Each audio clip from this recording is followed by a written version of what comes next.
Hi friends, இன்றைக்கி நம்ம தர்பூசணி தோட்டத்தை க்ளீன் பண்ணுறதுக்கு வந்து ஆள் வந்திருக்காங்க.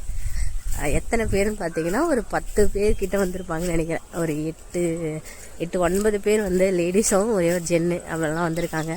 உங்களுக்கு வந்து சாப்பாடு கொடுக்கறது தான் போகிறேன். சாப்பாடு வந்து கொடுத்து அனுப்பிட்டேன்.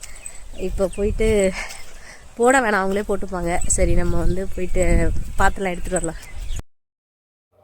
தூரமாக மரத்தடி நிழலில் உட்காந்து சாப்பிட்ருந்தாங்க. சரி, நான் வந்து இங்கே வெயிட் பண்ணியிருந்தேன். சாப்பிட்டதுக்கப்புறம் அந்த பாத்திரம்லாம் எடுத்துகிட்டு வந்துடலான்னு சொல்லிட்டு இன்றைக்கி வந்து மீன் குழம்பும் சாப்பாடு மட்டும் தான் கொடுத்து அனுப்பிச்சிருந்தேன். அவ்வளோதான். இதுக்கப்புறம் ஈவினிங் டீ எடுத்துகிட்டு போனோம்.